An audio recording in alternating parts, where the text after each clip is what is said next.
मध्य प्रदेश के भोपाल में महिला ने ऐशबाग पुलिस पर झूठी कार्रवाई का आरोप लगाया है, जिसके बाद गर्भवती महिला ने न्याय की गुहार लगाई है। महिला का कहना है कि पहले पैसे नहीं देने पर पति पर एनडीपीएस की कार्रवाई की गई और महिला के विरोध करने पर गर्भवती महिला पर भी केस लगाए गए। जानकारी के मुताबिक रघुवंशी ने एक व्यक्ति पर एनडीपीएस एक्ट के तहत कार्रवाई की, क्योंकि उनकी मांगी गई हफ्ता राशि नहीं बढ़ाई। जब पीड़ित की पत्नी ने इसका विरोध किया तो उस पर भी सरकारी कार्य में बाधा डालने का मामला दर्ज किया गया।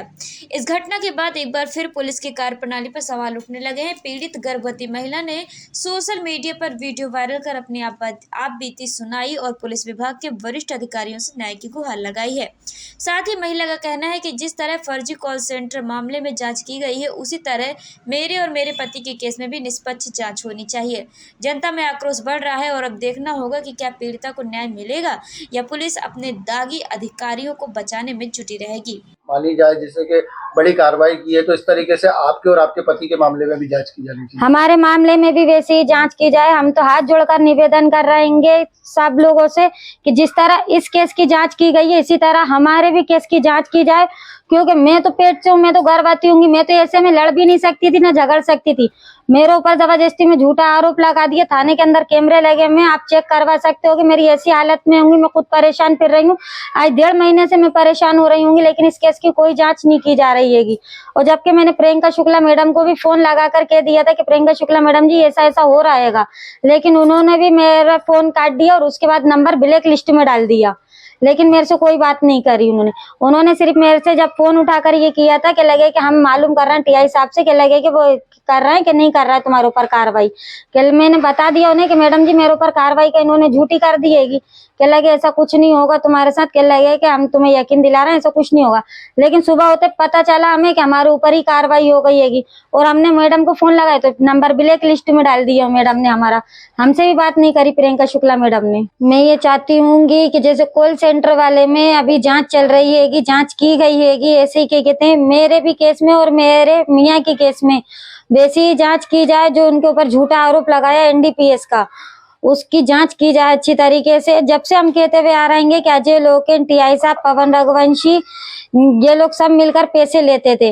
अब तो सब साबित भी हो गया है कि ये लोग पैसे लेते थे, सब करते थे। लेकिन मैंने सब जगह अपनी दरखास्तें भी लगाई, सब लगाई, लेकिन उसमें लग रहा था टाइम। लेकिन अब तो सब साबित हो गया है। मैं ये चाहती हूँ कि इस केस की जांच की जाए। आप पे क्या कार्रवाई की गई? मेरे ऊपर केस की जांच की वो कार्रवाई ये की गई है कि मैंने 353 की धारा लगा दी मेरे ऊपर कि तुम थाने आकर कहते बाधा डाल रही थी, ये डाल रही थी। मैंने जबकि ऐसा कुछ भी काम नहीं कराएगा। थाने के अंदर कैमरे लगे हुए हैं, आप कैमरे चेक करवा सकते होगे।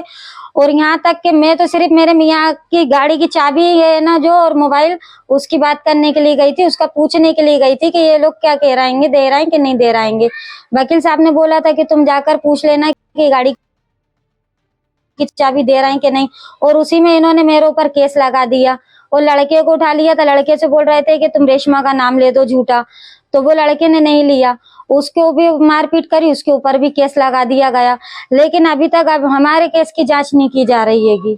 आप ये चाहते हैं जिस तरीके से पुलिस ने कॉल सेंटर वाले मामले में पुलिस कर्मियों पर जांच करके उन्हें उनके खिलाफ एफआईआर दर्ज किया, इस तरीके से आपके पति के और आपके मामले में पूरी जांच होनी चाहिए। जी, हम यही चाहते हैं कि जिस तरह अभी इनके ऊपर जो आरोप लगे थे, ये कह रहे थे हमारे ऊपर आरोप लगा रहा है, आरोप लगा रहा है। हम आरोप नहीं लगाते, अब तो साबित हो चुका है कि ये लोग पैसे लेते हैं, सब करते हैं।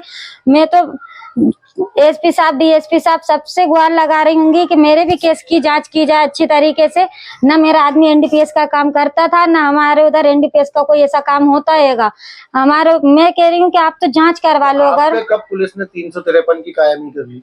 हम गए थे थाने, अभी क्या कहते 15-16 दिन होगा, रमजानों से पहले ही गए थे हम। तो वहां पर हम गए थाने, तो इन्होंने हमारे को क्या लगे कि गाड़ी की चाबी के लिए मालूम कर लेना तुम जाकर। हम गाड़ी की चाबी का और इसका मालूम करने के लिए गए थे और हमारे आने के बाद इन्होंने कार्रवाई की। हमें वहां पर पता भी नहीं चला कि हमारे ऊपर कार्रवाई हो गई है। हम घर आए, जब हमने सुबह होते पेपर पढ़ा तो पेपर में हमें बताया गया कि मतलब तुम्हारे ऊपर कार्रवाई हो गई है, तुम गिरफ्तार हो गई होगी, उसमें ये सब लिखवा दिया गया।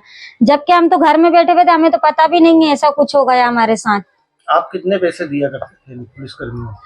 हफ्ते के जाते थे इनके 1 से 1.5 लाख रुपए जाते थे। जो हम शुरू से बोल रहेंगे कि 1 से 1.5 लाख रुपए हफ्ता जाता था। टीआई साहब को 10,000 रुपए हफ्ता जाता था। अजय लोकेन, पवन रघुवंशी, इन सबके 8-8 हजार रुपए जाते थे। और जो हमने अभी क्या कहते 50,000 रुपए ये लोकेन ने हमें जो दिए थे, इसमें उन्होंने कहा था कि मतलब हमारी डिलीवरी में पैसे दिए। मैडम से उन्होंने क्या कहते हैं जांच में कहा है कि हमारी डिलीवरी में पैसे दिए, जबकि इन्होंने डिलीवरी में कोई पैसे नहीं दिए थे। जबकि हमारी डिलीवरी तो दूसरे महीने में हुई थी, फरवरी में हमारी डिलीवरी हुई थी और ये इन्होंने 7वें महीने में हमें पैसे दिए। तो इन्होंने 7वें महीने की कौन सी हमारी डिलीवरी थी जो उस वक्त दिए थे। और इन्होंने कहा था कि हमारी बीवी इनकी दोस्त थी। तो एक अपराधी से इनकी बीवी क्या दोस्ती कर सकती है? जब अपराधी बना दिया था तो अपराधियों से क्यों दोस्ती कर रही है इनकी बीवी? इसकी भी जांच की जाए कि अपराधियों से दोस्ती कर रही है इनकी बीवी। तो आप क्या चाहते हैं कि पूरी आप जिस तरीके से कॉल सेंटर वाले मामले में पूरी जांच बताइए। पेपर जो आप दो एक बर्थ सर्टिफिकेट और लेखा पढ़ी बता रही हैं, इसका क्या मोल भाव, क्या भेदभाव है इसमें? ये हम इसलिए दिखा रहेंगे कि इन्होंने जब इनके ऊपर जांच चल रही है इस चीज की, तो इन्होंने ये कहा है कि हमने इनकी डिलीवरी में पैसे दिए। तो ये हमारी डिलीवरी का कागज हैगा, हमारी लड़की की जन्म पत्री हैगी।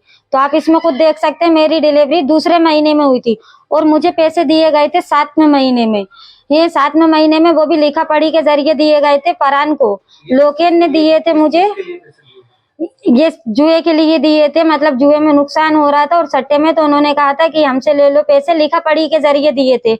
तो मेरी डिलीवरी में अगर ये पैसे देते तो ये तो मेरी डिलीवरी दूसरे महीने में हुई थी, ये 7वें महीने के पेपर भी गएंगे। बाद आपको ये पैसे? हाँ, 5 महीने बाद मेरे को पैसे दिए गएंगे। ये जो बयान दिए इन्होंने झूठे बयान दिए और ये कह रहेंगे। और हमें ये भी पता चला है कि टीआई साहब ने कहा है कि जो बयान मैं दूंगा के लगे कि वही बयान के लगे सब लोग सेम देना।